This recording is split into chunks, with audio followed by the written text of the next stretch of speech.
ओम नमो भगवते वासुदेवाय।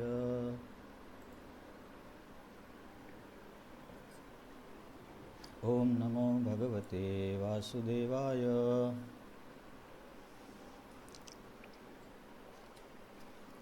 ओम नमो भगवते वासुदेवाय।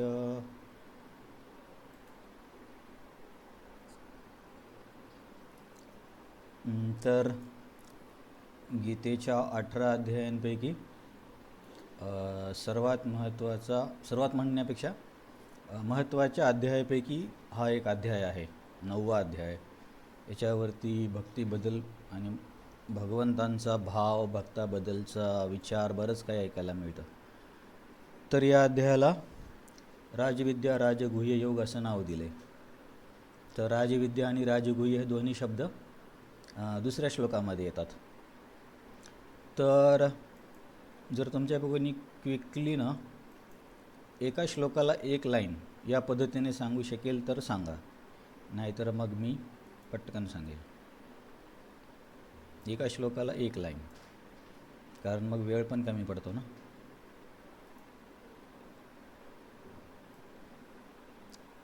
ठीक आहे, तुम्ही जर सांगत नसणार तर मग मी सांगेल.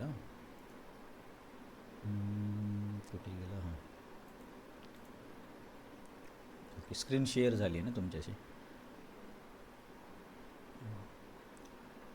तर आता मी क्विकली तुम्हाला समरी सांगतो. 8व्या अध्यायामध्ये प्रधानीभूत अष्टांग योगी अर्चिरादी मार्गाने जाऊन मोक्ष प्राप्त करतो आणि सकामकर्मी धूम्र पक्षाने जाऊन परत येतो. परंतु या दोन्हीनेही शुद्ध भक्त प्रभावित होत नाही.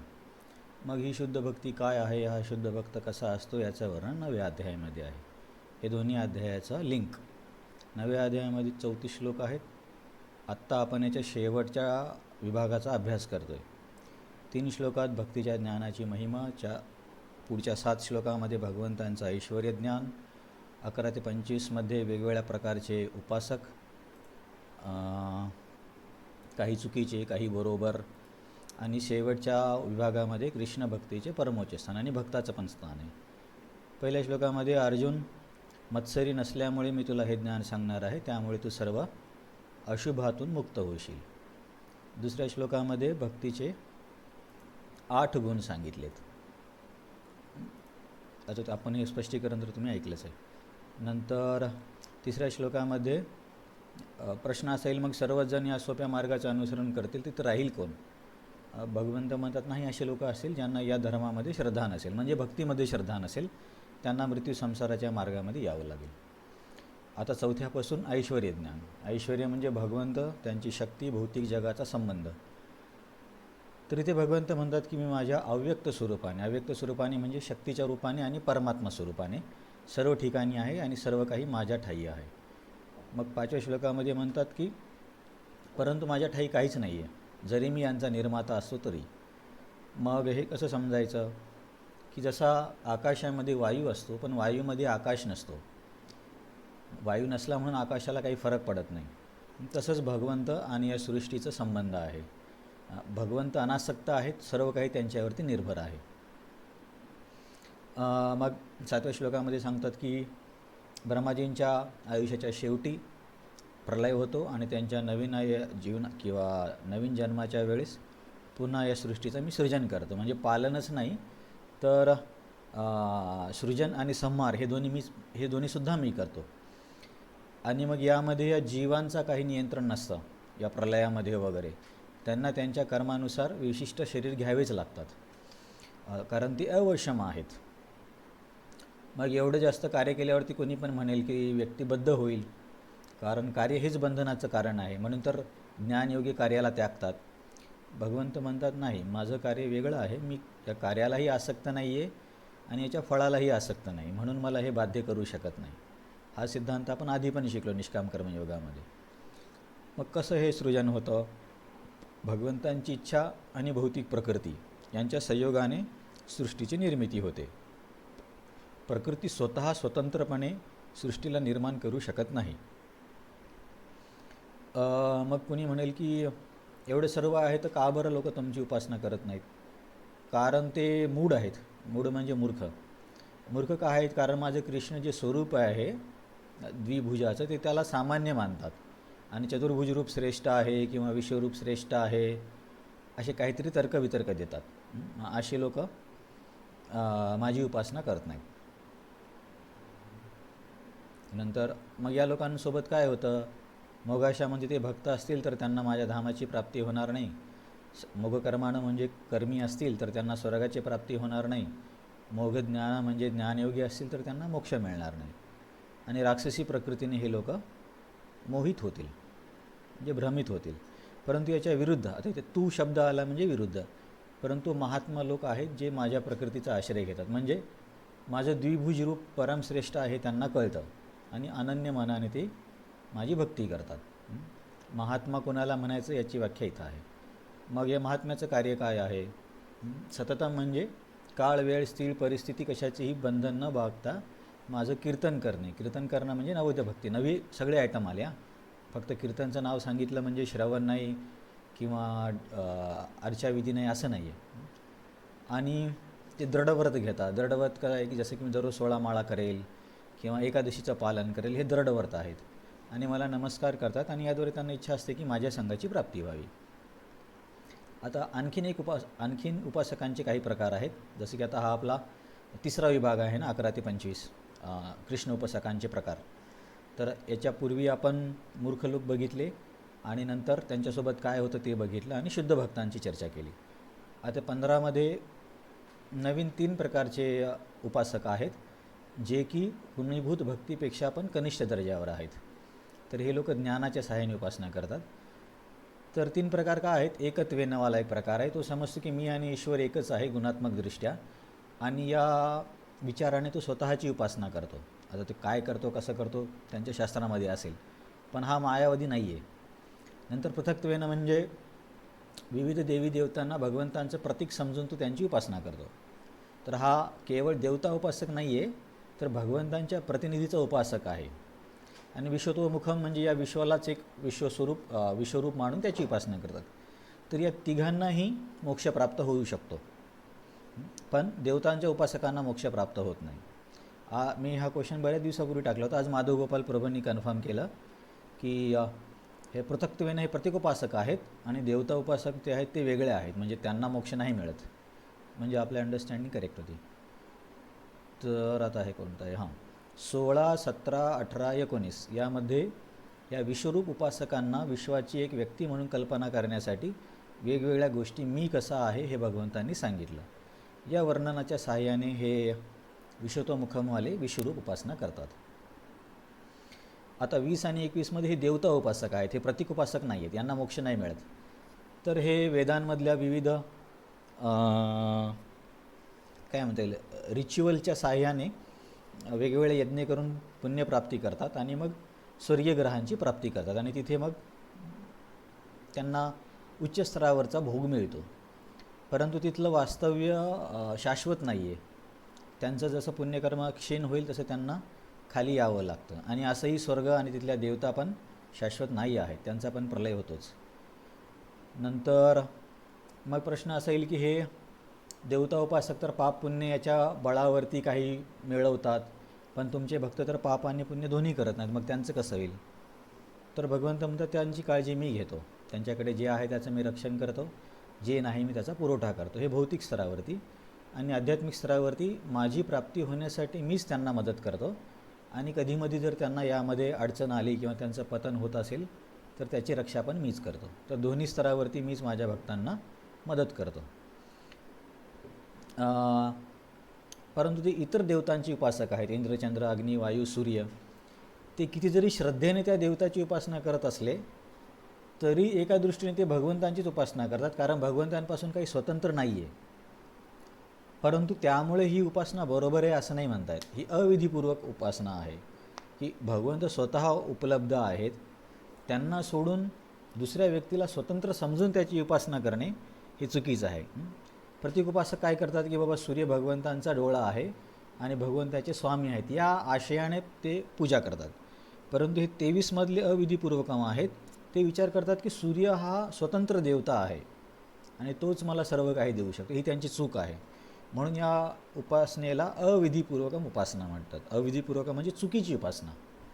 11 ते 25मध्ये आपण वेगवेगळे उपासक बघतोय ना. मग ही का चुकीची उपासना आहे? कारण त्यांना हे माहीत नाही की ते वेगवेगळ्या प्रकारचे यज्ञ जे काही करतील त्या सर्वांचा भोगता मीच आहे आणि सर्व सृष्टीचा स्वामी मी आहे. मग ही बेसिक गोष्ट माहीत नाही आहे तर जे काही ते करतील ते चुकीचं होईल. कारण आपण जे कार्य करतो याचा उपभोक्ता कोण आहे, स्वामी कोण आहे, हे तर माहीत असलं पाहिजे. मग या लोकांना हे माहीत नसल्यामुळे त्यांचं न तु माम अभिजानन्ति तत्त्वे नातश्चवन्ति ते, त्यांचं पतन होतं. मग आता 25मध्ये कोणी म्हणेल की बाबा देवतांच्या उपासकांना असं होतं आहे, प्रलय होतं आहे आणि तुमच्या उपासकांना नाही होत, मग हा तर पक्षपात आहे. भगवंत म्हणतात पक्षपात नाही आहे, उलट हे लॉजिकल आहे. ज्या व्यक्तीला ज्याची इच्छा आहे त्याला ते मिळालं पाहिजे. समजा एखाद्या व्यक्तीला पाणी प्यायचं आहे आणि त्याला जबरदस्ती चहा दिला, हे तर चुकीचं आहे ना. त्याला जे पाहिजे ते मिळालं पाहिजे. तसे जे विविध देवतांचे उपासक आहेत त्यांना त्या देवतेची अपेक्षा आहे, मग साहजिकच आहे की त्यांना त्या देवतेची प्राप्ती झाली पाहिजे. मी जबरदस्ती तर त्यांना मी स्वतःला देऊ शकत नाही. म्हणून देवताउपासक देवतांकडे जातात, पितृचे उपासक पितृलोकांमध्ये, भूतपिशाचवाले लोक त्यांच्या योनीमध्ये, आणि माझे उपासक माझी प्राप्ती करतात. तर हे वेगवेगळ्या प्रकारचे याच्यामध्ये की मला आठवलं होतं की जरी व्यक्तीला भौतिक इच्छा असल्या तरी त्यांनी भगवंताचीच उपासना केली पाहिजे, कारण त्यामुळे त्याच्याकडे चान्स आहे की त्याची सुधारणा होईल. अकाम सर्व काम वा मोक्षकाम उदारधी तीव्रेन भक्ती योगेन यजेत पुरुषम परम. अकाम सर्व काम मोक्षकाम काही जरी असलं तरी, कारण आता देवतांचे उपासक आहेत यांना आपोआप भगवंतांबद्दल ओढ निर्माण नाही होणार, परंतु जे भौतिक दृष्टीने भगवंतांची पूजा करतात त्यांना भगवंतांबद्दल ओढ होऊ शकते, कारण ती योग्य ठिकाणी आलेत. आणि मग त्याचे काही श्लोक पण आपण बघितले की भगवंत मुक्ती देतात पण भक्ती देत नाहीत, आणि असा व्यक्ती भक्ती करून भौतिक गोष्टी मागतो म्हणजे हा अमृत सोडून विष मागतो आहे. मग भगवंत म्हणतात आम्ही विज्ञ यही मूर्खे विषय के न दिबा स्वचरणामृत दिया विषय भुलाईबा. हा मूर्ख आहे, मी नाही मूर्ख, म्हणून मी त्याला माझं चरण देईल. म्हणजे सांगण्याचा उद्देश काय आहे की भौतिक आध्यात्मिक चांगल्या वाईट कुठल्याही उद्देशाने जरी व्यक्ती भगवंतांच्या शरणात आला तर त्याच्या प्रगतीचे चान्सेस आहेत, कारण तो योग्य ठिकाणी आला आहे. मग कोणी म्हणेल अरे बापरे एवढं मोठं फळ मिळतं तुमच्या भक्तीने, तर मग ही गोष्ट खूप कठीण असली पाहिजे. कारण साहजिक आहे ना की समजा कोणी म्हणत असेल की IITच्या इंजिनियरला 100-200 करोडचं पॅकेज मिळतं, मग सर्वसामान्य समज काय आहे की IITमध्ये जाणे खूप कठीण आहे, म्हणून त्यांना विशेष लोक तिथे जातात आणि त्यांना तसं पॅकेज मिळतं. तर मग ही संकल्पना इथे विचारली आहे की एवढं मोठं मिळते म्हणजे ही पद्धती खूप कठीण असेल. भगवंत म्हणतात नाही, इतर सर्व त्यांच्या पद्धतीपेक्षा पण ही सोपी पद्धती आहे, मला काहीच अपेक्षा नाही आहे. जो व्यक्ती पूर्ण संतुष्ट आहे, जे काही त्याचं स्वतःचंच आहे, तो काय अपेक्षा करेल आपल्याकडून, आणि असंही आपल्याकडे आहे काय. मला फक्त पान फळ आणि पाणी जरी दिलं, फक्त भक्तिभावाने दिलं तर मी त्याचा स्वीकार करतो. याच्यापेक्षा अधिक काही जिम्नॅस्टिक करण्याची गरज नाही आहे. जंगलात जाऊन डोक्यावर उभं राहणं किंवा थंडीमध्ये पाण्यात तपस्या करणे, सगळ्या गोष्टी करण्याची गरज नाही. केवळ प्रेमाने भगवंतांना साध्या गोष्टी अर्पण केल्या तरी भक्ती सिद्ध होते. मग आता एवढे सगळे प्रकार ऐकून अर्जुन म्हणतो की मी नेमकी कोणती भक्ती करू, प्राधान्यभूत, गुणीभूत, शुद्ध, का ते एकत्वेनं पृथक्त्वेनं, कुठली करू मी. तर या श्लोकामध्ये 27मध्ये भगवंत म्हणतात, ॲक्च्युली अर्जुन तर नित्य पार्षद आहे, परंतु आपल्या अंडरस्टँडिंगसाठी इथे गीतेच्या 9व्या अध्यायामध्ये, आणखीन 18 अध्याय पूर्ण नाही झाले, 9व्या अध्यायामध्ये, की सध्या अर्जुन तू शुद्ध भक्तीसाठी पण पात्र नाही. आता का पात्र नाही त्याचं आचार्यांनी वर्णन दिलं नाही. कदाचित हे युद्ध करणं न करणं अशी इच्छा असेल म्हणून मला मिळालं नाही. आणि तू सकाम कर्म तर करू नको, हे तुला पण माहिती आहे, ती खूप कनिष्ठ आहे. म्हणून मी तुला या दोघांच्या मधला मार्ग देतो.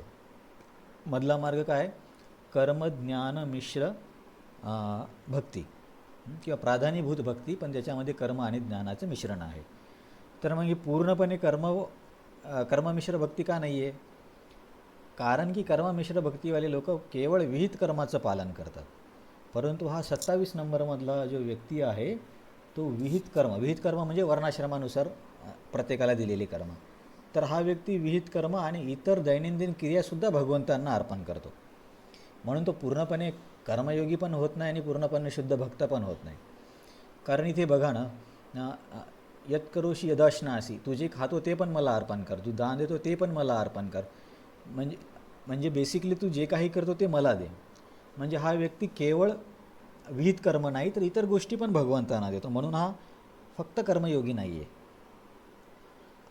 मिश्रण आहे. आणि हा ज्ञानयोगी का नाही आहे?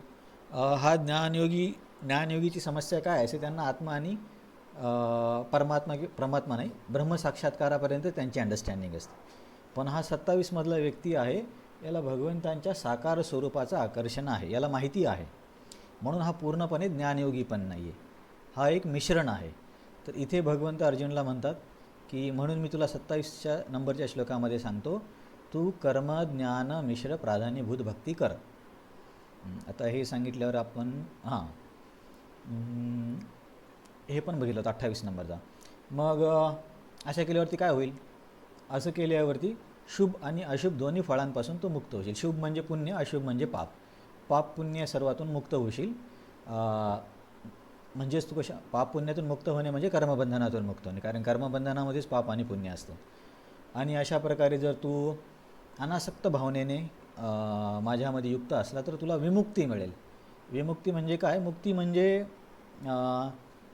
साधारण आपण म्हटलं ना, पूर्ण, परिपूर्ण, श्रेष्ठ, सर्वश्रेष्ठ, तसं मुक्ती विमुक्ती आहे. मुक्ती म्हणजे निराकार ब्रह्मज्योतीमध्ये त्या आत्म्याला प्रवेश मिळणे. विमुक्ती म्हणजे विशेष मुक्ती. वि हा शब्द विशेष दर्शवतो.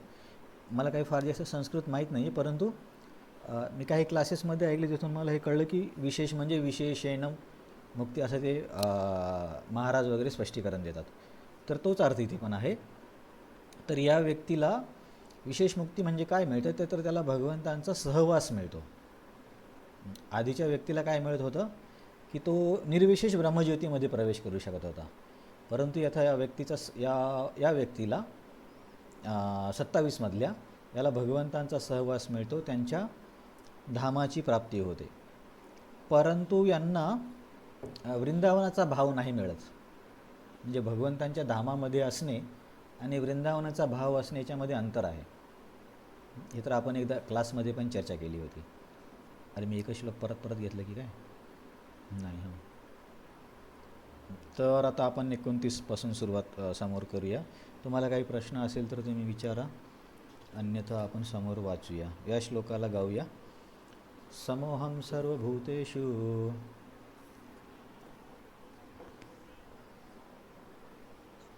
न मे द्वेषो अस्ति न प्रियः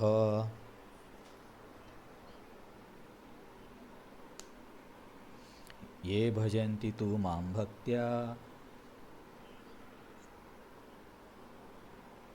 मयि ते तेषु चाप्यहम्.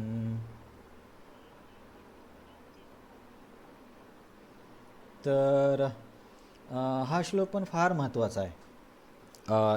इथून पुढच्या 4 श्लोकामध्ये भगवंत त्यांचं भक्ताबद्दलचं स्पेशल प्रेम बघायला मिळतं. तर हा आधी आपण बोललो ना की शुद्ध भक्त यांच्याबद्दल आहे.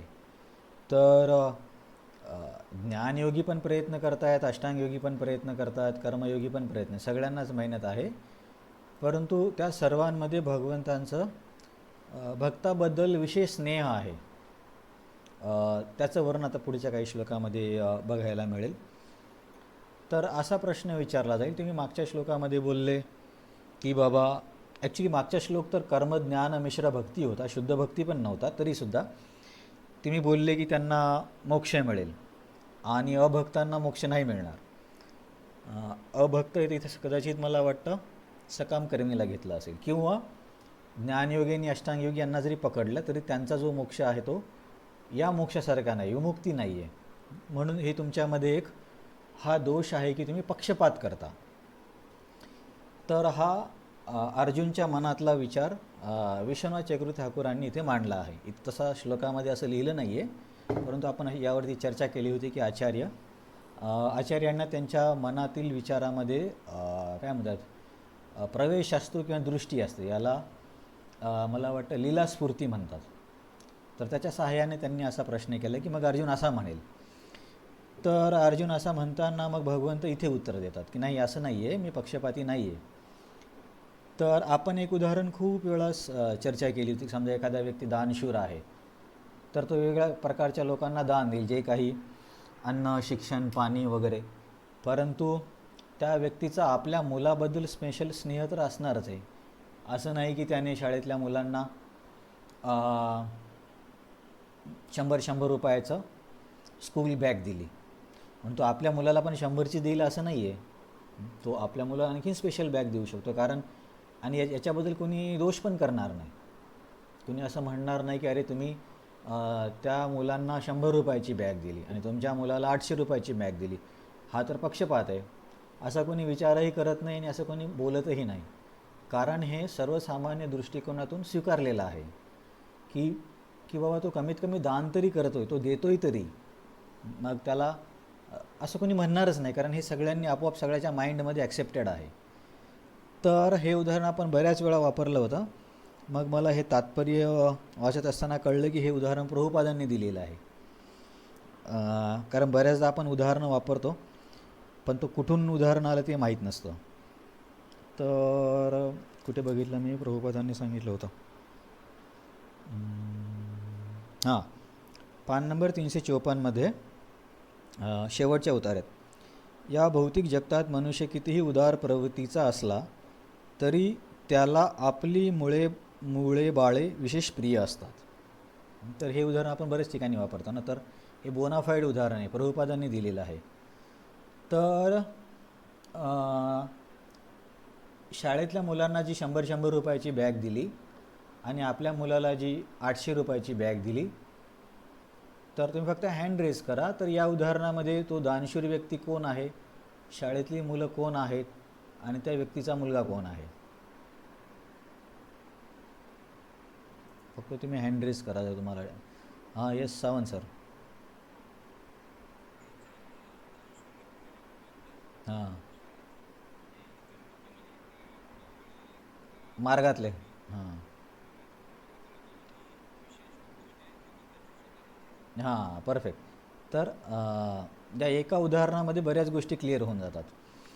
तर भगवंत म्हणतात की बाबा मी काही असा पक्षपाती नाही आहे, तर सर्वांना तर मी देतोच. असं थोडी आहे की एखादा व्यक्ती अभक्त आहे म्हणून त्याच्या शेतीवरती पाऊस पडत नाही आणि बाजूचा व्यक्ती भक्त आहे म्हणून त्याच्या शेतीवरती पाऊस पडतो. असं तर होत नाही. परंतु एकदा असं झालं होतं. आता मला पण माहीत नाही किती मी काही स्वतः जाऊन बघितलं नाही, पण बरेच लोक सांगत होते की आमच्याकडे एक परभणी जिल्हा आहे. तर परभणी जिल्ह्यामध्ये त्या गावाचं नाव काय आहे, गावाचं नाव विसरलं मी, एकदा पुढच्या वेळेस तुम्हाला सांगेल. तर त्या वर्षी पाऊस कमी पडत होता आणि या गावामध्ये सर्व गावातले लोक डिवोटी होते, म्हणजे हरे कृष्णा डिवोटी. त्यांना आपल्या यांनी प्रचार केला. प्रभूजींचं नाव काय, दीनबंधू प्रभू का, डॉक्टर आहेत प्रभूजी परभणीला, आणि माताजी पण डॉक्टर आहेत. तर त्यांनी या गावाला पूर्ण भक्त बनवलं. तर मी बऱ्याच लोकांकडून ऐकलं की त्या गावामध्ये पाऊस पडला पण बाजूच्या गावात पाऊस पडला नाही. म्हणजे हे बरीच चर्चा होत होती या गोष्टीची. परंतु कधीकधी भगवंत असं ऑब्व्हियसली करत असतील, पण असं होत नाही की पाकिस्तानमध्ये पाऊस पडत नाही. तर भौतिक गोष्टी तर सर्वांना देतात ना भगवंत, परंतु त्यांच्या भक्ताबद्दल विशेष स्नेह असणं हे काही चुकीचं नाही आहे. आणि मग या श्लोकामध्ये जर तुम्ही लक्ष दिलं तर शेवटची ओळ काय म्हणते, ये भजंती तू माम भक्त्या, जे माझं भजन करतात म्हणजे माझी भक्ती करतात. तर ते का आहे, मयी ते तेषु चापी अहम, ते माझ्यामध्ये आहेत आणि मी त्यांच्यामध्ये आहे. याला कसं समजायचं, म्हणजे आपण चालतो आहे म्हणजे भगवंतांच्या शरीरात चालतो आहे की काय. तर विष्णू चक्र ठाकूरांनी समजावून सांगितलं की सर्व काही भगवंतांमध्येच आहे, कारण सर्व काही भगवंतांची शक्तीच आहे. सर्व काही भगवंतांमध्ये आहेत आणि भगवंत सर्वत्र आहेत. हे दोन्ही तर आपण गोष्टी बऱ्याच वेळा चर्चिल्या आणि ऐकलेल्या आहेत. याच अध्यायामध्ये भगवंत बोलले ना की सर्व काही माझ्यामध्ये आहे, मी सर्वत्र आहे, मया ततमिदं सर्वं जगद अव्यक्त मूर्तीना. तर शक्तीच्या स्वरूपाने भगवंत सर्वत्र आहेत आणि सर्व काही भगवंतांच्या शरीरात आहे. तर मी तुम्हाला एक सिंपल प्रश्न विचारतो, तुम्ही हँड रेस करून सांगा. ही जी भौतिक प्रकृती आहे, हे आपलं विश्व आहे, ब्रह्मांड आहे, हे प्रलयानंतर भगवंतांच्या कुठल्या रूपामध्ये विसावा घेते?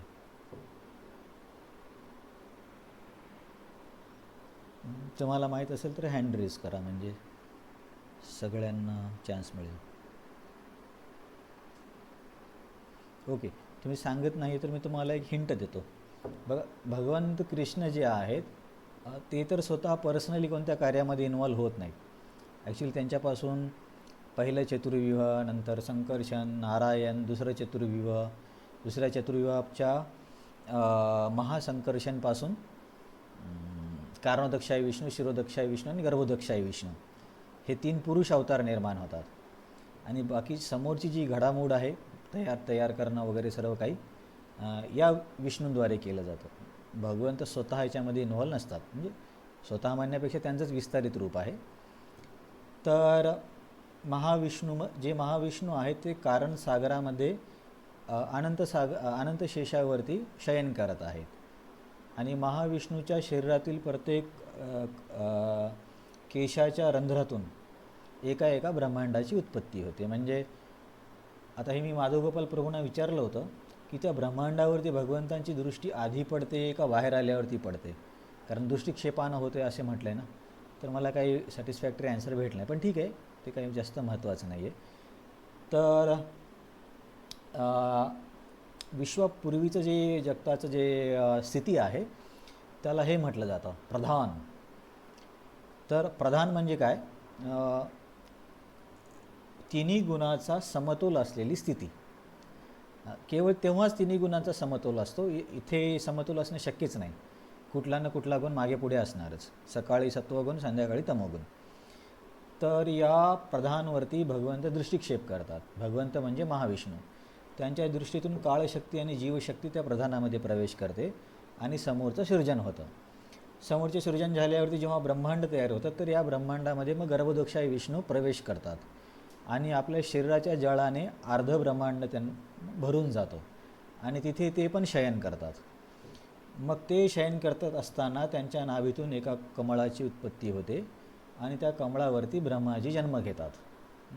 आणि मग भगवंतांनी रॉ मटेरियल तयार करून दिलेलं, जसं की वीट, माती, पाणी वगैरे सर्व आणून दिलं आणि मग बनवणाऱ्या व्यक्तीला काय करत असते की सर्व काही व्यवस्थित ठेवायचं. तसंच ब्रह्माजीचं काम आहे. मेन गोष्टी भगवंतच तयार करून देतात, रॉ मटेरियल. आणि मग आता हे सर्व जे काही मटेरियल आहे याला मराठीमध्ये काय म्हणतील, तत्त्व म्हणूया आपण, मूलद्रव्य किंवा तत्त्व म्हणू. तर हे इंग्लिशमध्ये हे लोक एलिमेंट्स म्हणतात. मराठीत भाषांतर काय नाही आहे ना इकडे, म्हणून. तर हे जे वेगवेगळ्या प्रकारचे तत्त्व आहेत ना, आकाश, वायू, अग्नी, जे काही, तर हे कसे हे असतात, विकृत किंवा वेगवेगळे असतात. नंतर परत भगवंत त्यांच्या एकत्रीकरण करण्याच्या शक्तीने त्या सर्वांना एकत्र करतात. जसे की समजा 100 माणसं आहेत आणि त्यांना मिळून विहीर खोदायची आहे, पण त्यांच्या आपसामध्येच एक मत नाही आहे. एक उत्तरेला खोदतो, एक दक्षिणेला खोदतो, तर असं केल्यावर काम होणार नाही.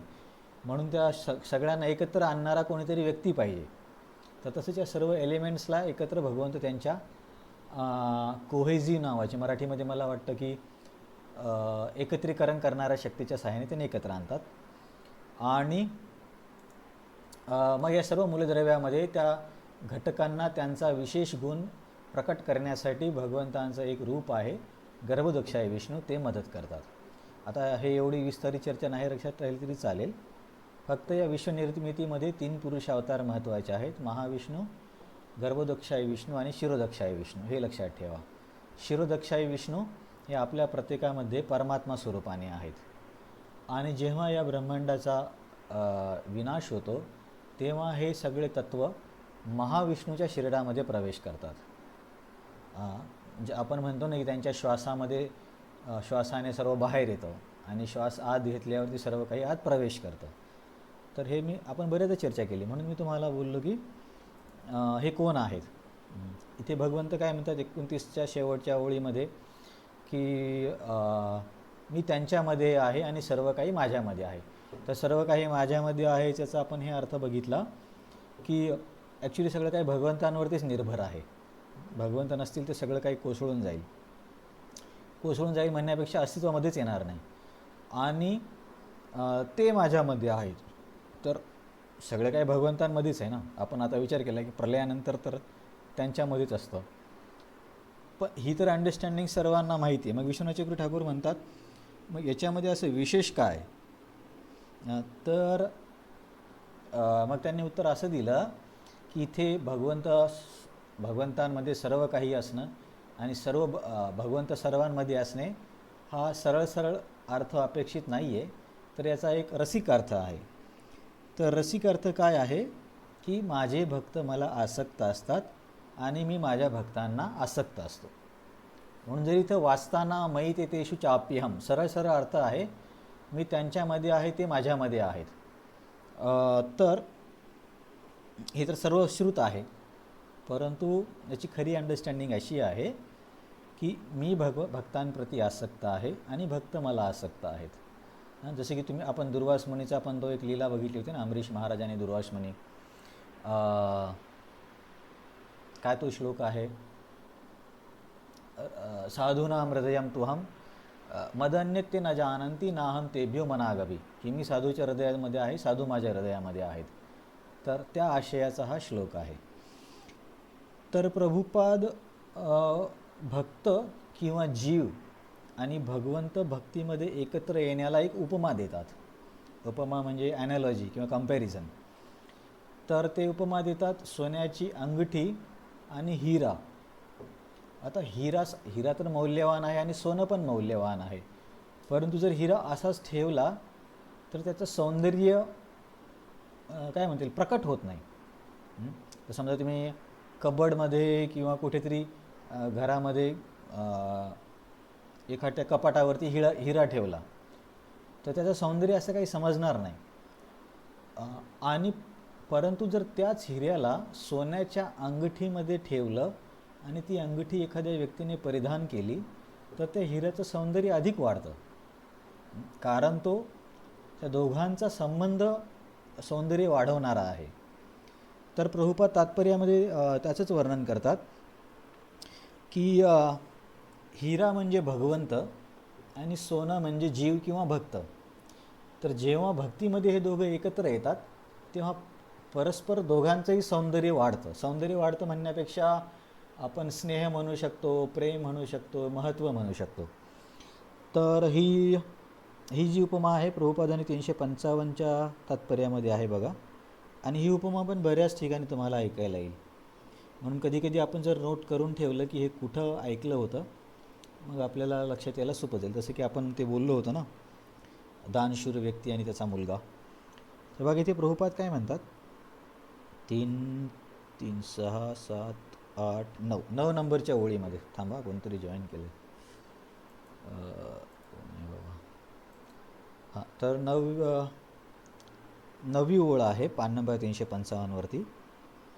हिरा जेव्हा सोन्याच्या अंगठीत बसविला जातो तेव्हा तो अत्यंत सुंदर दिसतो. त्यामुळे सोन्याचे सौंदर्य वाढते आणि त्याचबरोबर हिऱ्याचेही सौंदर्य वाढते. भगवंत आणि जीव दोघेही नित्य प्रकाशमान असतात आणि जेव्हा जीव भगवत सेवा करण्यास प्रवृत्त होतो तेव्हा त्या जीवाला सोन्याची शोभा येते. भगवंत हिऱ्याप्रमाणे आहेत आणि म्हणून हा मणिकांचन योग. अरे, मी पहिल्यांदा शब्द वाचला. कोण सांगेल मणिकांचन योग काय? आत्तापर्यंत केलेल्या चर्चेतून मागच्या यस सावंत सर.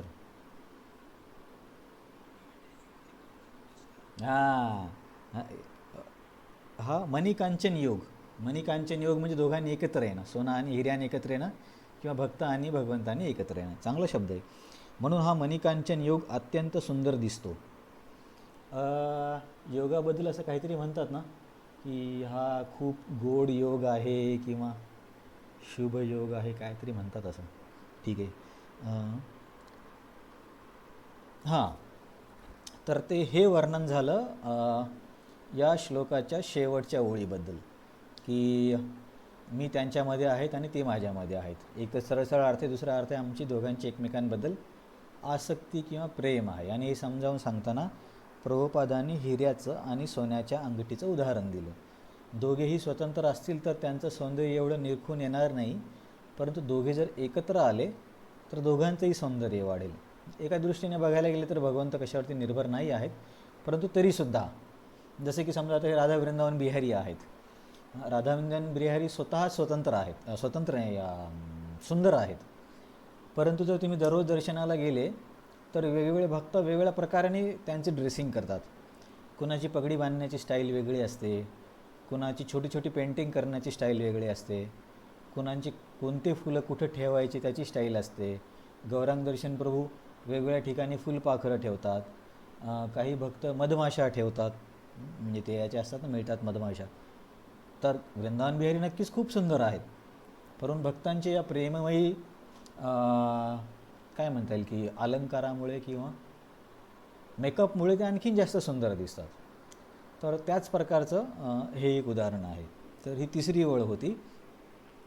आता पुढे काय सांगतात, प्रभुपाद तात्पर्यामध्ये म्हणतात, कुठे गेला, हां, त्याच पान नंबर 355मध्ये 2 ओळ खाली आणखीन, भगवंत आणि भक्तामध्ये जर परस्पूरक संबंध नसेल तर ते सविशेष तत्त्वज्ञान असू शकत नाही.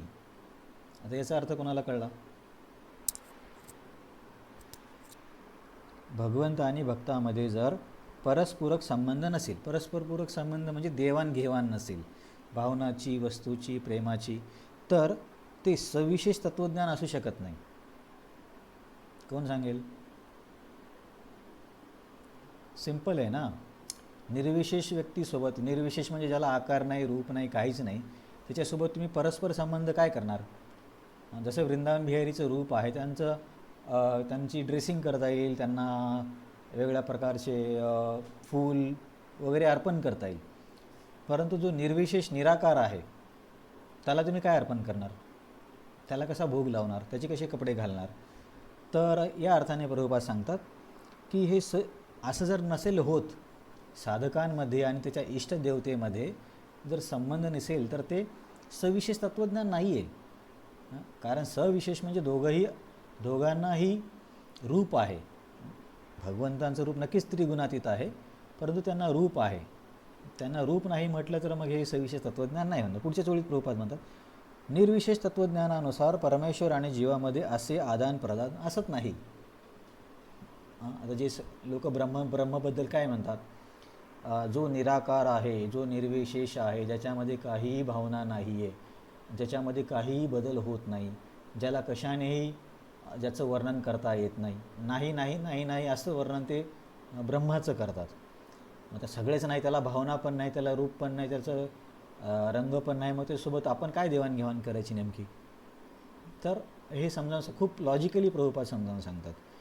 आता कदाचित त्या लोकांशी जर आपण चर्चा केली तर ते घुमून फिरून उत्तर देतील, कारण त्यांची सवयच आहे तसे. आताच मी चैतन्य चरितामृत ऐकत होतो, तर तिथे आदिलीलेमध्ये मला वाटतं 7व्या अध्यायामध्ये प्रकाशानंद सरस्वतीला चैतन्य महाप्रभू जेव्हा ज्ञान देतात किंवा पराभूत करतात, तेव्हा तिथे याचा संदर्भ येतो, निर्विशेष आणि निराकाराचा. तर मी काय सांगत होतो की मायावादी लोक घुमून फिरून गोष्टी सांगतात. तर चैतन्य महाप्रभू बोलले, जेव्हा अर्थ सरळ सरळ आहे तेव्हा तुम्ही अर्थ फिरून का घेता? जसं की एक उदाहरण मी तुम्हाला देतो. समजा एक वाक्य आहे, गोपाल हा हुशार विद्यार्थी आहे. तर सरळ सरळ काय अर्थ होतो की गोपाल नावाचा मुलगा शाळेत जातो आणि तिथे अभ्यास करतो, सरळ अर्थ आहे. परंतु मायावादी लोक असं घुमवतात, त्याचे मी तुम्हाला एकदम सिम्प्लिस्टिक सांगतो, ते खूप कॉम्प्लिकेटेड करतात. तर ते काय म्हणणार, असा सरळ सरळ अर्थ नाही घ्यायचा. कसा अर्थ घ्यायचा? गोपाल, गोपाल या शब्दाला आपण काय करू शकतो, पागल. लिटरली ते असे करतात, पागल. आता पागल आहे तर हुशार असू शकत नाही, म्हणून हा पागल आहे असा याचा अर्थ आहे, असे करतात ते लोक. तर मग चैतन्य महाप्रभू सार्वभौम भट्टाचार्य प्रकाशानंद सर दोघांनाही बोलले होते, जिथे अर्थ सरळ सरळ आहे तुम्ही का बरं फिरून अर्थ घेता? आणि मग काही ठिकाणी त्यांना फिरवताच येत नाही. पण हे लोक ग्रामर वगैरेमध्ये खूप पक्के असतात आणि संस्कृतमध्ये तर काही बरीच फिरव करता येते. परंतु अशी काही वाक्ये, काही विधानं आहेत जिथे बदल करता येत नाही, जे सरळ सरळ भक्तीबद्दल किंवा साकार रूपाबद्दल सांगतात. तर अशा ठिकाणी हे लोक काय म्हणतात की इथे व्यासदेव चुकला होता. आता समजा एखादा व्यक्ती म्हणत असेल हे वाक्य लिहिताना व्यासदेव चुकला, तर याचे परिणाम काय होऊ शकतात? गेस करा, हे काही ऐकले नसेल तुम्ही.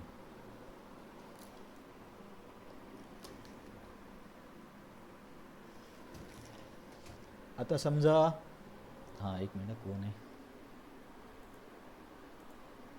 हां सावंत सर.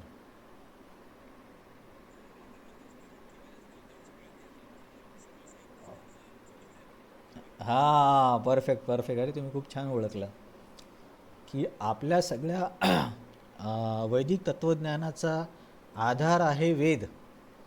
आणि वेद हे व्यासदेवाने दिलेत, वेद, वेदांत, पुराणं वगैरे. आणि जर तुम्ही म्हणत असाल की तो व्यक्ती इथे बरोबर आहे, तो व्यक्ती तिथे चुकीचा आहे, म्हणजे मग त्यांच्या लिहिण्याला काय अर्थ राहिला? मग तुम्ही त्यांच्या लिहिण्याला अर्थ घेत नाही, तर मग हे सगळं तत्त्वज्ञानच चुकीचं होऊन जाईल. कुठलंही तत्त्वज्ञान म्हटलं, कारण जो शक्त्यावेश अवतार आहे त्याच्या शब्दालाच तुम्ही म्हणताय की चुकीचे आहे. असं आहे, चैतन्य चरितामृतमध्ये एक श्लोक आहे की व्यासदेव भ्रांती हैला. भ्रांती म्हणजे त्यांनी चूक केली. व्यासदेव म्हणण्यापेक्षा ते मुनी म्हणतात, मुनी भ्रांती हैला. परंतु वैष्णवाची अंडरस्टँडिंग कशी आहे? भ्रम प्रमाद विप्रलिप्सा करना पाठव, आर्षविज्ञ वाक्य नाही दोष येई सब. याचे आपण आता खूप विस्तारित जाण्यापेक्षा, कुठल्याही व्यक्तीमध्ये 4 दोष असतात. त्याला भ्रम होतो, त्याचे इंद्रिय नियम परिपूर्ण नसतात, त्याच्यामध्ये फसवण्याची टेंडन्सी असते. तर याच्यामुळे कुठल्याही व्यक्ती चूक होतात. परंतु भगवंत आणि शुद्ध भक्त यांच्यामध्ये 4 दोष नसतात. व्यासदेव तर शक्त्यावेश अवतार पण आहेत, त्याच्यामुळे त्यांच्यामध्ये हे 4 दोष असूच शकत नाहीत. म्हणून हे जे मायावादी लोकांचं म्हणणं आहे, मुनी इथे भ्रांती झाला, हे पूर्णपणे चुकीचं आहे. तर मी तुम्हाला हे कशाबद्दल सांगत होतो की आपण सविशेष आणि निर्विशेष तत्त्वज्ञानाबद्दल बोलत होतो. तर जर भक्त आणि भगवंत किंवा जो काही इष्ट आहे त्यांच्यामध्ये देवाणघेवाण नाही, प्रेम नाही, काहीच नाही, तर मग ते सविशेष तत्त्वज्ञान कसं काय होईल? ते निर्विशेष होईल. कारण निर्विशेष ब्रह्माला निराकार, निर्गुण सर्व काही आहे, त्याच्यासोबत काय देवाणघेवाण करणार? परंतु हे लोक त्यांचं मत सिद्ध करण्यासाठी सरळ वाक्याला उलटं पिलटं फिरवतात, आणि ते फिरून पण काही काही ठिकाणी अडकले तर मग व्यासदेवाला चुकीचं म्हणतात, खास करून मायावादी. तर ते आपण बघितलं. हां, याच्यावरून मला एक उदाहरण आठवलं. इस्कॉन नाशिकचे टेम्पल प्रेसिडेंट आहेत शिक्षाष्टकम प्रभू. ते आधी इंडियन एअरफोर्समध्ये फायटर पायलट होते. तर बऱ्याच वर्षापासून त्या इस्कॉन नाशिकला त्यांनी डेव्हलप केलं आहे. आता तर नवीन मंदिर पण बांधत आहेत. तर एकदा ते रेल्वेमध्ये प्रवास करत होते, तर एक मुस्लिम व्यक्ती तिथेच होता, तिथे म्हणजे त्या डब्यात त्यांच्या आजूबाजूला. तर त्याने बघितले की हे कोणीतरी असे हिंदूचे आहेत, आणि तो पण थोडा अभ्यासू वृत्तीचा होता. तर त्याने विचारलं की तुम्ही लोक हे काय असं पूजा करता, ईश्वराचं स्वरूप बनवता, त्याला हात पाय बनवता, दगडाला रूप देता, हे तर सगळं याच्यामध्ये काय लॉजिक आहे? तर मग शिक्षाष्टकम प्रभू बोलले, तुम्ही अजान पढता का? तो बोलला हो. किती वेळेस? काहीतरी बोला, दिवसातून 5 वेळेस. मग अजानमध्ये तुम्ही अल्लाला प्रार्थना करता का? तो बोलला हो, स्पीकर लावून करतो. मग ही प्रार्थना अल्लाला ऐकू येते का? तो बोलला हो, ऐकू येणार. मग ऐकू येण्यासाठी त्याला कान असले पाहिजे की नसले पाहिजे? तर तो थोडासा हा झाला, म्हणजे त्याला समजलं आता काय बोलू. हां, तर सगळे लोक असे स्वीकार करणार नाहीत, पण जे थोडेसे ज्यांची बुद्धी ठिकाण्यावर आहे त्यांनी ते समजून घेऊ शकतात. आता हा व्यक्ती तसा होता. आणि मग शिक्षाष्टकम प्रभू बोलले, जर त्याला कान आहे, तुम्ही प्रार्थना करताय, प्रार्थना तो ऐकतोय म्हणजे कान असला पाहिजे. आता कान आहे म्हणजे कान हवेत नाही राहणार, कान आहे, चेहरा पण असणार, हातपाय पण असणार. याचा अर्थ अल्ला पण अल्टिमेटली साकार रूपात असला पाहिजे. तर त्या व्यक्तीने स्वीकारलं की हे लॉजिकल आहे. तर तसंच हे निराकारवादी लोक, मायावादी लोकांची खूप गडबड चालू असते, पण त्याच्यामध्ये काही सेन्स नाही आहे. परंतु ते पण खतरनाक स्कॉलर असतात ना, ते चांगल्या व्यक्तीचं डोकं फिरू शकतात. म्हणून चैतन्य महाप्रभू म्हणतात, मायावादी भाषे सुनेले हाय सर्वनाश. तर या श्लोकामध्ये भगवंत काय म्हणतात की मीच तर सर्वांना समान आहे, सर्वांना पाणी पाऊस जे काही गरजा आहेत त्या पूर्ण करतो. कुणी मला असं विशेष प्रिय नाही आणि कुणाचा मी तिरस्कार पण करत नाही आहे. तर याच्यामध्ये आणि जे माझी भक्ती करतात मी त्यांच्यासाठी माझं एक स्पेशल काय म्हणतात स्नेह आहे. तर हे आचार्य सांगतात की हे तर एका सिद्धांताला अनुसरून आहे, जे की आपण 3ऱ्या अध्यायामध्ये अभ्यासला होता. ये यथा माम प्रपद्यन्ते तां तथैव भजाम्यहं मम वर्तमानो वर्तन्ते मनुष्या पार्थ सर्वशः. ज्या व्यक्तीने, ज्या भावाने, ज्या इंटेन्सिटीमध्ये किंवा ज्या विचाराने व्यक्ती माझ्याकडे येतो, मी त्याला त्या प्रकारे प्रतिसाद देतो. त्याच्यामुळे हे जे माझे भक्त आहेत ते विशेष भक्तीने प्रेमाने माझ्याकडे येतात, तर मी त्यांना त्या स्वरूपामध्ये प्रतिसाद देणे याच्यामध्ये चूक काही नाही आहे. हे तर या सिद्धांताला लागू नये, हे तर मी आधीच बोललो 3ऱ्या अध्यायामध्येच. तर हे एक स्पष्ट केलं. मग जर तुम्ही तात्पर्यामध्ये बघितलं तर तिन्ही आचार्यांनी तात्पर्यामध्ये भगवंतांची तुलना कल्पवृक्षासोबत केली आहे. आणि ही भगवंतांची तुलना कल्पवृक्षासोबत कशी परिपूर्ण नाही आहे ते पण सांगितलं आहे. तर जसं मी तुम्हाला बोललो ना की हा दानशूर व्यक्ती आणि त्याचा मुलगा, हा उदाहरण आपण खूप वेळेस ऐकलं, पण इथे ते मिळालं की प्रभुपादांनी इथे लिहिलेलं आहे. तसंच हे जे कल्पवृक्षाचं जे उदाहरण आहे ना, हे मी बऱ्याच वेळा क्लासेसमध्ये ऐकलं होतं, राधागोविंद महाराजांच्या क्लासमध्ये. पण मला हे माहीत नव्हतं की हे उदाहरण दिले कुठे म्हणून.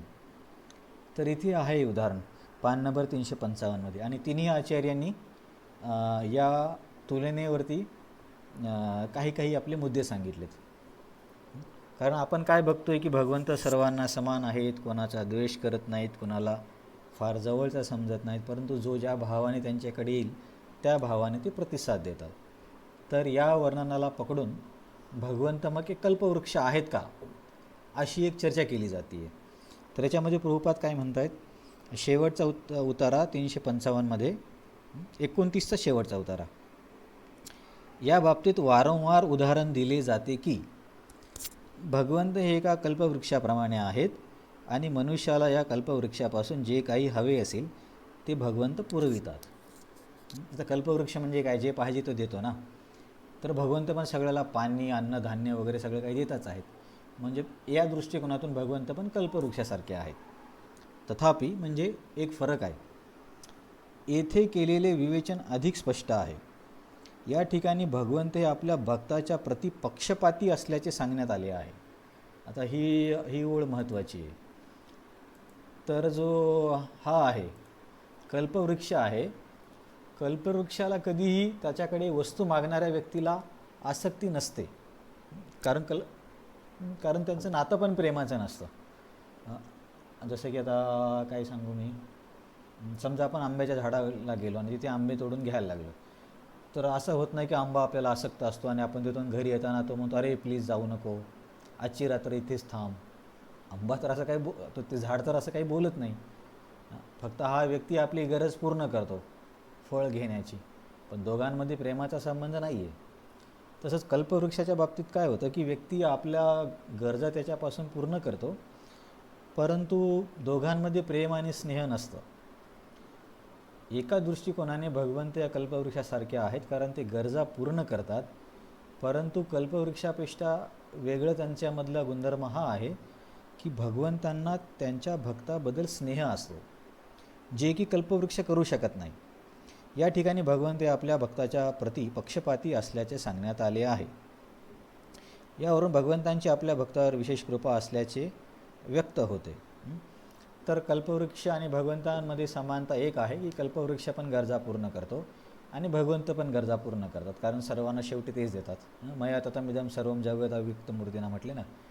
आणखीन एक काय श्लोक होता तो, मत्तः परतरम नान्यत किंचित अस्ति धनंजय मयी सर्वमिदं प्रोतम सूत्रे मणिगणाय. सगळं काही माझ्यामध्येच आहे, मीच पुरवठा करतो. असे भरपूर श्लोक आहेत. समानता आहे की दोघंही देतात, पण भेद हा आहे की कल्पवृक्ष आणि त्या व्यक्तीमध्ये स्नेह नसतो, परंतु भक्त आणि भगवंतांमध्ये स्नेह असतो. म्हणून भक्त आपल्या भक्ताबद्दल पार्शिलिटी करतात. समजा कल्पवृक्षाकडे 2 व्यक्ती गेले आणि एखाद्या व्यक्तीने कल्पवृक्षाला एखादी काहीतरी गोष्ट मागितली, कार वगैरे, आणि दुसऱ्या व्यक्तीने पण कार मागितली, तर कल्पवृक्ष असं नाही करणार की एका व्यक्तीला BMW दिली आणि दुसऱ्या व्यक्तीला मारुती दिली. तो असं नाही करणार, कारण तो पक्षपाती नाही. त्याचं काम काय, जे बटन दाबलं ते बाहेर येणार. जसं की काही काही ठिकाणी वेंडिंग मशीन असतात ना, प्रेस केले की पेप्सी बाहेर येणार किंवा दुसरं काही ड्रिंक, खास करून बाहेरच्या देशामध्ये. तर तिथे ते मशीन हे नाही विचार करत की कोणी बोट दाबलं, कोणी बोट दाबो, जो आयटम आहे तोच बाहेर येणार. परंतु भगवंतांचं असं नाही आहे. भगवंतांचं असं आहे की आपल्या भक्ताने बोट दाबलं तर त्याने एक गोष्ट मागली तुला 10 गोष्टी देणार आणि आपल्यासोबतच ठेवून घेणार. मी जस्ट तुम्हाला ते उदाहरण एक्स्ट्रापोलेट करतो आहे. तर एक समानता आणि एक भेद हे आपण बघितलं. आणखीन एक आचार्यांनी सांगितलं की कल्पवृक्षाचा स्वभाव हा आहे, त्याच्याकडे जो व्यक्ती आला त्याच्या शत्रूचा कल्पवृक्ष तिरस्कार करत नाही. समजा कल्पवृक्षाकडे एखादा व्यक्ती आला आणि काही मागितलं आणि कल्पवृक्षाला हे कळलं की या व्यक्तीला हे एवढे शत्रू आहेत, तर कल्पवृक्ष स्वतःहून जाऊन त्याच्या शत्रूला मारत वगैरे नाही किंवा त्यांचा तिरस्कारही करत नाही, कारण ते त्याचं प्रोफाईलच नाही आहे. जर या व्यक्तीने त्याच्याकडून काही शस्त्रास्त्र मागली तर तो देईल, पण या व्यक्तीसाठी तो लढाई युद्ध नाही करणार. परंतु भगवंतांचं असं आहे की ते केवळ कल्पवृक्षासारखी इच्छा पूर्ण करत नाही, तर आपल्या भक्तांचा द्वेष करणाऱ्यांचा द्वेष करतात आणि त्याला मारून पण टाकतात. तर हे समजावून सांगण्यासाठी आचार्यांनी प्रल्हाद महाराजांचं उदाहरण दिलं की प्रल्हाद महाराजांच्या आयुष्यामध्ये हिरण्यकशिपू कसा त्यांना त्रास देत होता. तर हिरण्यकशिपू त्रास देत असताना भगवंत प्रल्हाद महाराजांसोबत केवळ कल्पवृक्षासारखे नाही राहिले की बाबा माझं काम आहे, तुला जे पाहिजे ते देणं, हिरण्यकशिपू आणि माझा काही संबंध नाही. कल्पवृक्ष असं बोलला असं, पण भगवंत नाही बोलले. म्हणून ते एक त्या श्लोकात 7व्या अध्यायामधले त्या श्लोकातील एक ओळ सांगितली आहे, प्रराधाय यदा ध्रुयेत धनिष्ये अपि वरोर्जितम. हे देवतांना भगवंत म्हणतात की जेव्हा तो प्रल्हादाचा द्वेष करेल मी त्याचा विनाश करेल. तर समानता काय आहे, कल्पवृक्ष आणि भगवंत दोघेही गरज पूर्ण करतात. भेद दोन आहेत, कल्पवृक्षाला त्या व्यक्तीबद्दल विशेष स्नेह किंवा प्रेम नसतं, परंतु भगवंतांना विशेष स्नेह आणि प्रेम असल्यामुळे ते पक्षपात करतात. दुसरा भेद आहे की कल्पवृक्ष आपल्याकडे आलेल्या याचकाच्या शत्रूंचा द्वेष करत नाही, परंतु भगवंत आपल्या भक्तांच्या शत्रूंचा द्वेष करतात आणि त्यांना मारतात सुद्धा, जसे की उदाहरण दिलं आहे हिरण्यकशिपूचं. तर हे प्रभुपादांनी दिलेली आपण कल्पवृक्षाची उपमा पण बघितली आहे. मग एक असा प्रश्न विचारला जाईल की भक्ती तर व्यक्तीला त्याच्या कर्मानुसार मिळते, मग याच्यात काय मोठी गोष्ट आहे, ज्याची जास्त कर्म त्याची चांगली भक्ती, म्हणून तुम्ही त्याला देता. तर याचं उत्तर कोण सांगेल की समजा कोणी असं तुम्हाला बोललं की याच्यामध्ये असं काय विशेष आहे की एखाद्या व्यक्तीचे कर्म चांगले तर त्याची भक्ती मोठी म्हणून त्याला जास्त फळ मिळालं, एखाद्या व्यक्तीचे कर्म चांगले नाही म्हणून त्याची भक्ती नाही तर त्याला मिळालं नाही. तर याचं उत्तर काय देणार?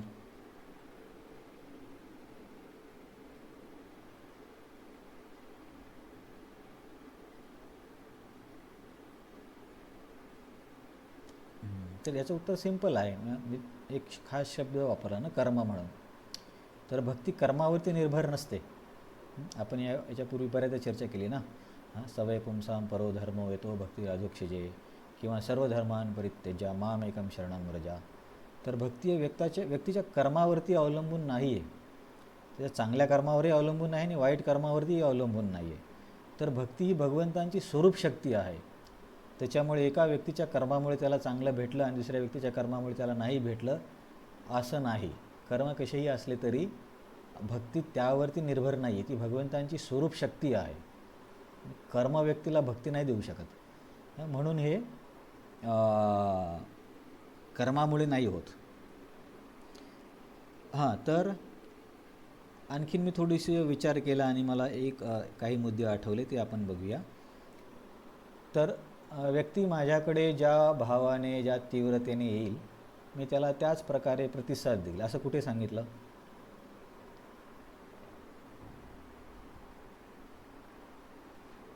एक मिनिट. कावेरी माताजी तुम्ही सांगा.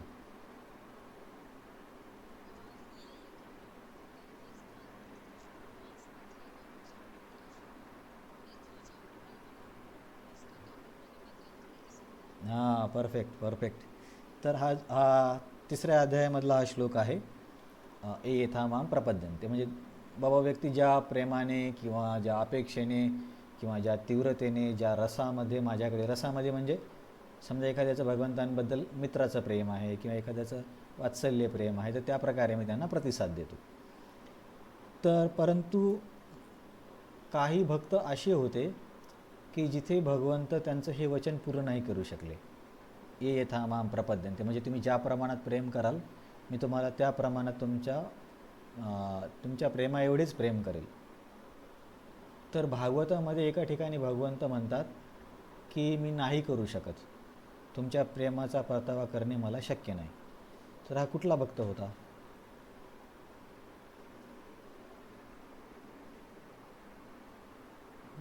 बघा, आपण सिंपल चर्चा काय करतोय की बाबा ए यथामाम प्रपद्यंतेनुसार जो ज्या ज्या प्रकारे भगवंतांकडे येईल भगवंत त्याप्रमाणे त्याला प्रतिसाद देतात.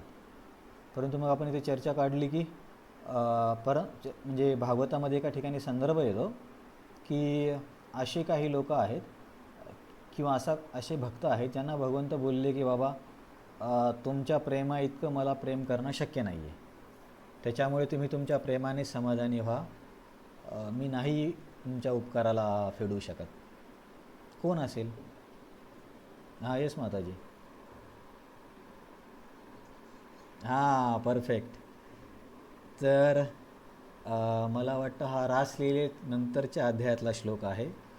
न पारे अहम निरवद्य संयुजाम स्वसाधुकृत्यम विबुधायुषापिवह या मा भजन दुर्जर ग्रेह शृंखला समृच्छ तत्वदः प्रतियाती साधुना. न पारये अहम. आता या नावाचं एक पुस्तक पण लिहिले, मला वाटते काय नाव महाराजांचं, शिवराम स्वामी महाराजांचं कदाचित पुस्तक आहे, न पारये अहम. न पारे अहम म्हणजे मी तुमच्या प्रेमाचा पार करू शकत नाही, पार करू शकत नाही म्हणजे परतावा देऊ शकत नाही, की तुम्ही ज्या तीव्रतेने माझ्यावरती प्रेम केलं त्या प्रमाणात तुम्हाला प्रतिसाद देणं माझी क्षमता नाही, असं भगवंत गोपींना म्हणतात. का शक्य नाही? कारण तुम्ही माझ्यासाठी काय केलं? या मा भजन दुर्जर ग्रह शृंखला समृच्छ, तुम्ही माझ्या भक्तीसाठी माझ्या प्रेमासाठी जे सामाजिक बंधन आहे, जे गृहस्थीचं बंधन आहे, जे घराचं बंधन आहे, हे बंधन तोडणं स्त्रियांसाठी तर खूप कठीण आहे. कठीण आहे म्हणजे एक चुकीचंच आहे. आताच्या काळामध्ये सुद्धा, म्हणजे एवढं कलियुग वाढूनसुद्धा जर एखादी स्त्री अशी करत असेल की त्यांचं तर भगवंतांबद्दल प्रेम ती वेगळी गोष्ट आहे, परंतु कुण्या दुसऱ्या एखाद्या व्यक्तीबद्दल आकर्षित झाली आणि घरच्या नातेसंबंधाला दुर्लक्षित करून त्याच्याकडे गेली, तर हे सामाजिक दृष्टिकोनातून खूप खालच्या दर्जाचं काम आहे किंवा याचा खूप तिरस्कार केला जातो. परंतु गोपींनी हा विचार नाही केला की आम्हाला लोक काय बोलतील. विचार करा, सध्याच्या कलियुगामध्ये पण अशी परिस्थिती आहे की या गोष्टीचा सगळेच लोक तिरस्कार करतात की अरे असं कसं काय वागू शकतात म्हणून. तर तेव्हा गोपीच्या काळामध्ये, तर तेव्हा तर संस्कृती खूप छान होती, तर तेव्हा असं घर सोडून जाणे, मुलांना सोडून जाणे, नातेवाईकांना सोडून जाणे, तेही कृष्णाकडे जंगलामध्ये, तर हा त्याग करणे म्हणजे कल्पनातीत आहे. कदाचित आपण स्वतःला त्या परिस्थितीमध्ये ठेवू शकत नाही आहे म्हणून आपल्याला कळणार नाही, परंतु गोपीचा विचार करा हे त्यांना किती किती कठीण होतं. परंतु त्यांचं भगवंतांवरती एवढं प्रेम होतं की त्या सगळ्या बंधनाला तोडून त्यांच्याकडे गेल्या. तर आता दोन्हीमध्ये समजण्यासाठी एक आणखीन मुद्दा असा आहे की मग आपण असं म्हणू की समजा या जगातली एखादी सामान्य विवाहित स्त्री जर दुसऱ्या पुरुषाकडे गेली तर तिने बंधन तोडले तुम्ही असे म्हणता, कारण ती कामाने प्रभावित झाली. परंतु गोपीसुद्धा अशाच गेल्या होत्या ना, याचा अर्थ गोपी पण कामाने प्रभावित असतील. तर असं नाही आहे. का असं नाही आहे? जर समजा एखादा व्यक्ती आपल्या प्रियकराला किंवा प्रेयसीला भेटायला गेला तर तो चांगले कपडे घालेल किंवा ती चांगले कपडे घालेल किंवा स्वतःला व्यवस्थित करेल, असं एक साधारणतः बघायला मिळतं समाजामध्ये. परंतु जेव्हा कृष्णाने बासुरी वाजवली तेव्हा गोपींना हे माहीत नव्हतं की कानातले दागिने नाकात नसतात घालायचे, काय म्हणतात, आणि काजळ कुठं लावायचं, शरीराचे वरचे कपडे खाली घातले, म्हणजे एकदम चित्रविचित्र वेश केला त्यांनी. मग जर त्यांच्या मनामध्ये काम असतं तर त्यांनी स्वतःला खूप चांगलं सुंदर सजवलं असतं. तर हे त्यांची क्रिया दाखवून देते की हे शुद्ध प्रेम होतं, हे कामाने प्रभावित झालेलं प्रेम नव्हतं. म्हणून त्यांच्याकडे आपल्या आपण पण समजा गेलं आणि त्या पण गेल्या तर काय फरक आहे? फरक हा आहे की एकतर बंधन त्याने तोडलं, मग आताही कोणी बंधन तोडेल, पण ते कामामुळे नाही, प्रेमामुळे बंधन तोडलं. आणि तिथे गेल्यावरती मग भगवंतांनी त्यांची अधिक परीक्षा घेतली की अरे गोपी, तुम्ही एवढ्या अंधारा रात्रीमध्ये इथे जंगलात काय करताय? तुमच्या घरी सर्व लोक तुमचे वाट बघत असतील. असं वर्णन आहे की काही गोपी आपल्या मुलांना जेवण देत होत्या, काही गोपी स्वयंपाक करत होत्या. तर त्यांनी सर्व काही जे आहे त्या स्थितीत सोडून आल्या. तर समजा एखादी व्यक्ती स्वयंपाक करत असेल तर हाताला आटा वगैरे काहीतरी लागलेलं असतं, तर एखादी गोपी आटा लागून आली असेल, कोणी हळदी लागून, कुणाचे कानातली दागिने नाकात, असं एकदम चित्रविचित्र परिस्थितीत आले. आणि भगवंत म्हणतात की गोपी, तुम्ही कशाला आल्या इकडे एवढ्या रात्री? तुम्हाला शोभतं का? तुम्ही आर्य समाजातले आहात, तर तुम्ही परत जा. तर गोपी काय म्हणतात, काहीच बोलत नाहीत, फक्त आपल्या पायाच्या अंगठ्याने जमिनीला असं कुरतडतात किंवा असं अंगठा फिरवतात आणि त्या जायला तयार होत नाहीत. तर आचार्य हे सांगतात की भगवंतांनी इथे पण त्यांची परीक्षा घेतली होती की पूर्णपणे ते शरणागत आहेत का आणखीन त्यांच्या मनामध्ये काही हिचकिचाट आहे. थोडंसं विषयांतर होतं, पण तरीसुद्धा तुम्हाला सांगतो. असंच जेव्हा भगवंतांची सेवा करण्यासाठी ब्राह्मण पत्नी आल्या होत्या जंगलात, की भगवंत त्यांच्या मित्रांना बोलले की जा, तिथे ब्राह्मणांचे घरं आहेत, त्यांना सांगा कृष्ण आणि बलरामाला भूक लागली आहे, काहीतरी द्या. तर ते ब्राह्मण बोलले, अरे यज्ञ चालू आहे, आम्ही असं देऊ शकत नाही. त्यांना हे कळलं नाही यज्ञ कोणासाठी, ज्याच्यासाठी चालू तोच मागतोय. मग मुलं परत आले, पण कृष्ण म्हटले ठीक आहे, आता यावेळेस त्यांना नका बोलू, त्यांच्या पत्नींना सांगा. तर जेव्हा मुलं आले आणि बोलले कृष्ण आणि बलराम, तर पुढे बोलण्याच्या आधीच त्या ब्राह्मण पत्नीने सगळे पदार्थ, फळं वगैरे मोठमोठ्या भांड्यात घेऊन, टोकरीमध्ये घेऊन जंगलाकडे निघाल्या. तर यज्ञ करणारे त्यांचे पती, भाऊ, सासरे जे काही असतील, तर ते सगळे थांबा थांबा थांबा, कुठे चालल्या असं बोलत होते. परंतु त्यांनी बिलकुल त्यांच्याकडे लक्ष दिलं नाही आणि भगवंतांकडे आल्या आणि भगवंतांची सेवा केली, जे काही जेवण वगैरे त्यांना पाहिजे होतं. पण नंतर भगवंत बोलले की हे बघा ब्राह्मण पत्नी, असं तुम्ही घर सोडून इथं येणं योग्य नाही आहे, तर तुम्ही परत जा.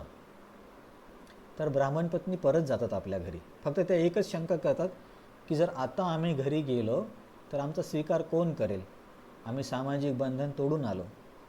तर भगवंत म्हणतात असं नाही होणार, माझ्या प्रभावाने ते तुमचा स्वीकार करतील, तुम्ही काळजी नका करू. तर ब्राह्मण पत्नी घरी जातात आणि घरी आल्यावरती हे जे ब्राह्मण आहेत ते खूप छान श्लोक बोलतात. धिग्जन्म नस्त्रियत व्रतत धिग्वृताम धिग पहुकिलाम विमुखा येतू अधोक्षजे. मला वाटतं एक वळ माझी मिस होते की ते म्हणतात आमच्या जन्माचा धिक्कार आहे, आमच्या विद्येचा धिक्कार आहे, आमच्या योगाचा धिक्कार आहे, म्हणजे यज्ञाचा धिक्कार आहे. का? कारण यामुळे आम्ही काय झालो, विमुखा ये अधोक्षजे, अधोक्षज कृष्ण नारायण जो आहे त्याला आम्ही विमुख झालो. तर हा यज्ञ करून काय फायदा आहे? ज्याच्या समाधानासाठी यज्ञ करायला पाहिजे तो एक ते स्वतः मागतोय आणि आम्ही त्याला विमुख झालो, मग एवढ्या शिक्षणाचा वगैरे काय फायदा? तर मग ते ब्राह्मण पत्नीचा स्वीकार करतात. तर आचार्य असं सांगतात की ब्राह्मण पत्नी पण खूप श्रेष्ठ भक्त आहेत आणि गोपी पण, बघा आपल्यापेक्षा तर हे लोक अनंतपटीने श्रेष्ठ आहेत, त्याच्यामध्ये काही डाऊट नाही आहे. कारण आणखीन आपल्याला आपण शरीर आहे का आत्मा हेच माहीत नाही आहे. छोट्या छोट्या गोष्टीला आपण बळी पडतो, तिकडे काहीतरी दिसलं तिकडे लक्ष जाणार, काहीतरी बोलणार. म्हणून आपण जेव्हा अशा लोकांबद्दल बोलतो, तुलना करतो, तेव्हा हे माहीत असले की पाहिजे बाबा की हे आपल्यापेक्षा खूप उच्च आहेत. आपली लेवल नाही त्यांच्यावरती कमेंट करण्याची, परंतु आचार्याने सांगितल्यामुळे आपण समजून घेतो. तर आचार्य असे सांगतात की गोपींचं प्रेम ब्राह्मण पत्नीपेक्षा पण श्रेष्ठ होतं. कारण भगवंतांनी परीक्षा घेतली, घरी जा बोलले तरी गोपी घरी गेल्या नाही. आणि मग त्यांच्यासोबत त्यांच्या प्रेमाचं काय म्हणता येईल, त्याचसारखं प्रेम करण्यासाठी भगवंतांनी काय केलं, ब्रह्माजीची एक रात्र म्हणजे 1000 चतुर्युग 12 तासामध्ये कॉम्प्रेस केले आणि तेवढ्या काळासाठी गोपींसोबत रासलीला म्हणजे नृत्य वगैरे जे काय आहे, भगवंतांसोबत सहवास आहे, रासलीला वेगळा विषय आणखीन, तर हे केलं. आणि याच्यानंतर मग भगवंत हा श्लोक बोलतात ना, पारे हम निरवध्य संयुजा, की गोपींनो तुम्ही माझ्यासाठी जे केलं त्याचा मी परोपकाराची फेड नाही करू शकत. त्याच्यामुळे तुम्ही काय करा, स्वसाधू कृत्यम, तुम्ही जे साधू कृत्य जे काही प्रेम केलं त्याच्यामध्ये समाधानी व्हा, माझी क्षमता नाही आहे तुम्हाला परतावा देण्याची. तर आपण ही चर्चा करत होतो की कोणी म्हणेल की बाबा कर्मानुसार भक्ती भेटली आहे, आणि या श्लोकामध्ये आपण हे विचार केलं ना, हे बोललो ना, ये थामाम प्रपद्यंतेचा सिद्धांत इथे पण लागू येतो. परंतु ये थामाम प्रपद्यंतेला अपवाद म्हणून हे गोपींचं उदाहरण आहे. हां, तर या श्लोकामध्ये आता शेवटचं गोष्ट ही राहिली आहे तू या शब्दावरती. तर मला कोण सांगेल तू आल्यावरती काय अर्थ होतो?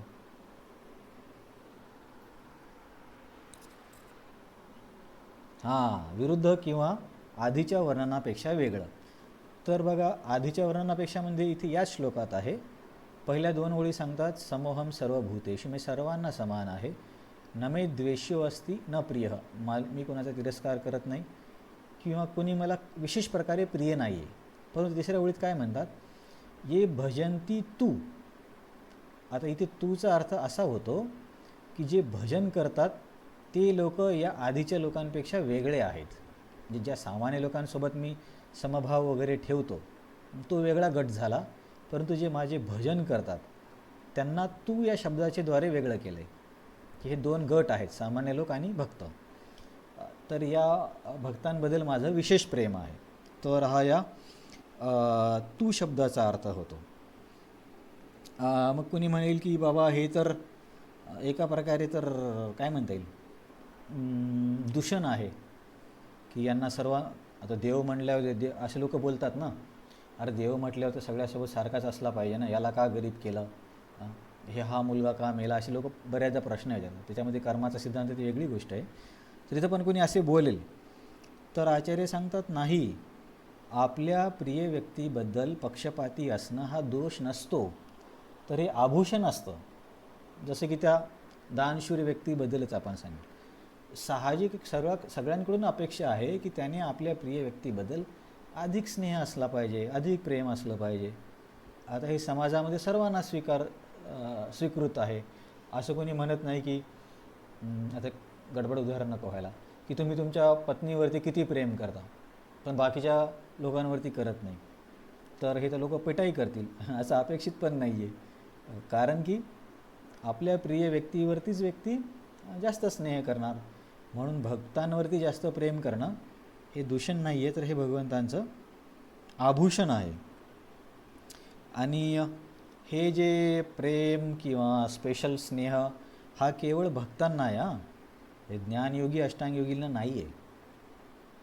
जस्ट मी तुम्हाला एक क्वेश्चन विचारतो, मला असा विचार आला आत्ता की का बरं ज्ञानयोगी आणि अष्टांगयोगीबद्दल भगवंतांना असा विशेष स्नेह नसतो आणि भक्तांबद्दलच असतो?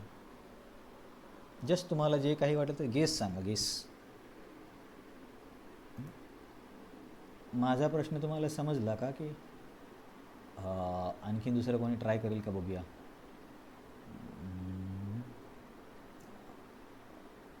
अच्छा, तुम्ही दोघंच आहे का, बाकीचे हरी बोल करत आहेत चल ठीक आहे. तर हां, कावेरी माताजी तुम्ही सांगा.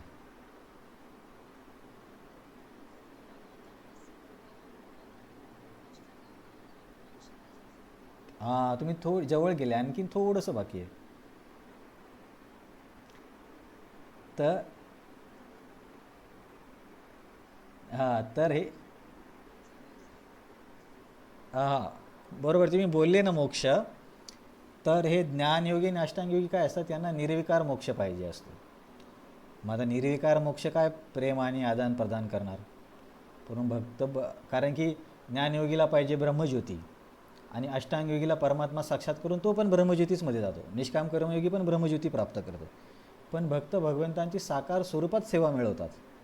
म्हणून भगवंतांचा यांच्या भक्तांबद्दल विशेष स्नेह असणं याच्यामध्ये काही चुकीचं नाही आहे. कारण त्या दोघांना भगवंत नकोच आहेत.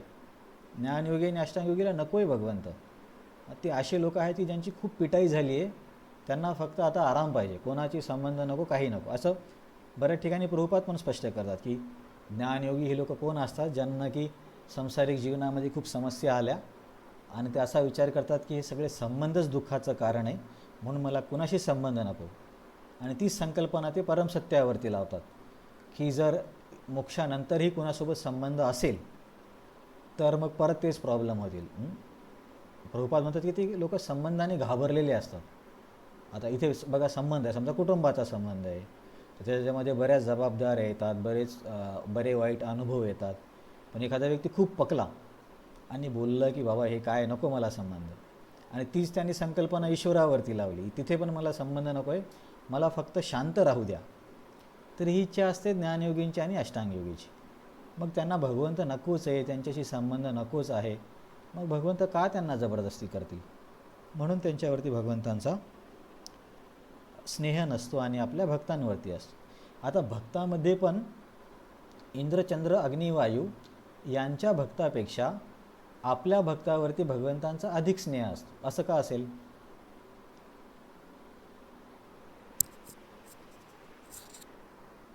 गेस.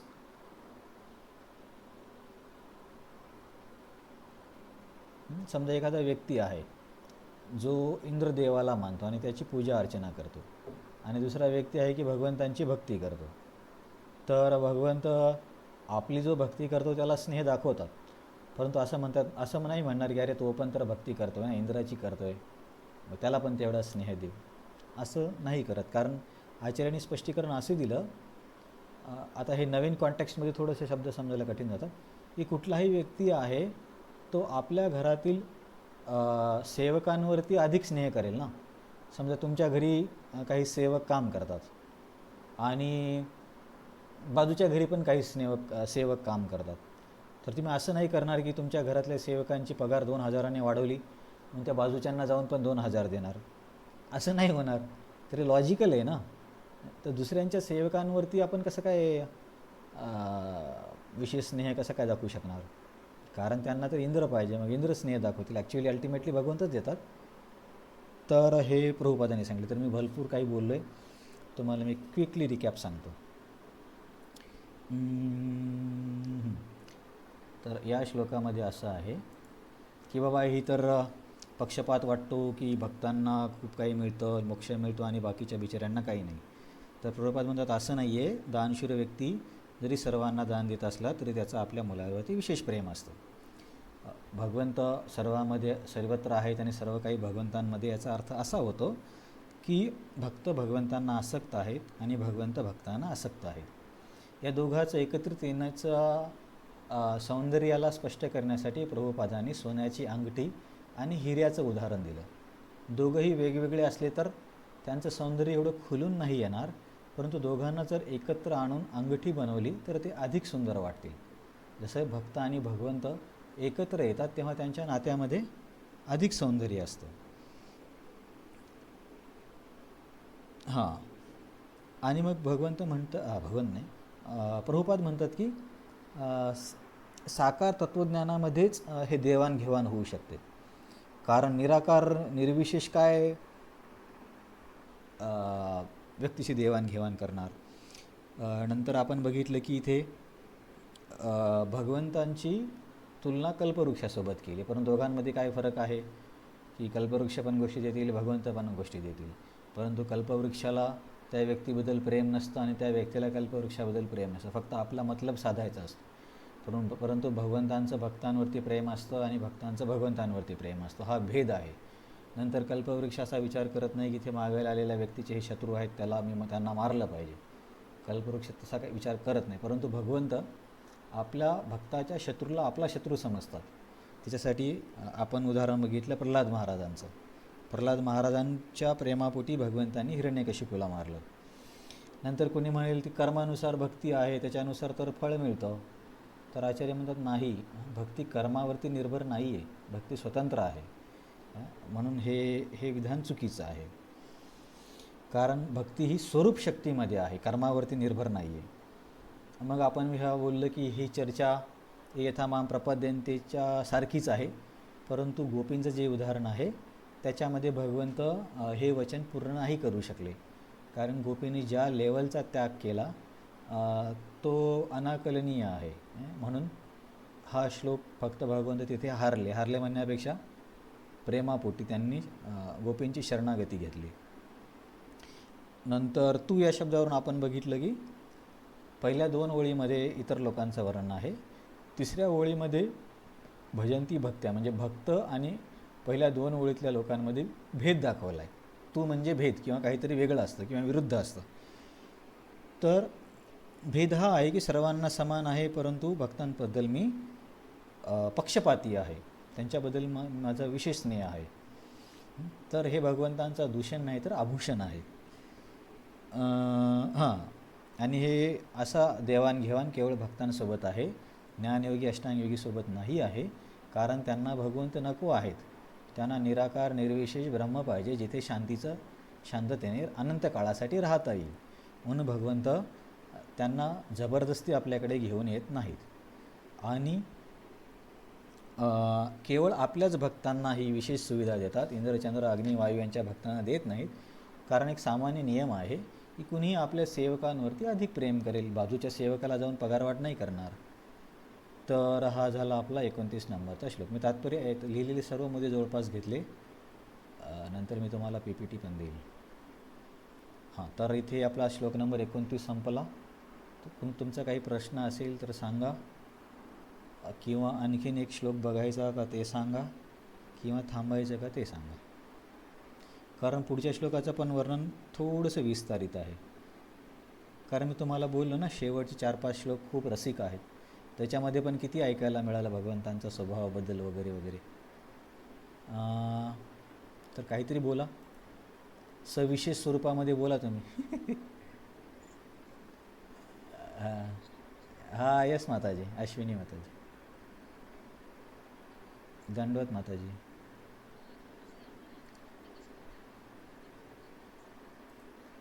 हां, भक्ती ही आहे ना, भक्तीबद्दल 2 शब्द वापरले जातात.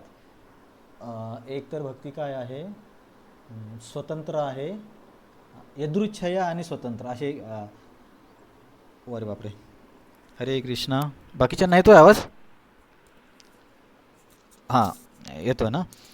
तर भक्तीचे गुणधर्म आहेत की भक्ती स्वतंत्र आहे आणि यदृच्छय आहे, म्हणजे ती स्वतःमुळे येते.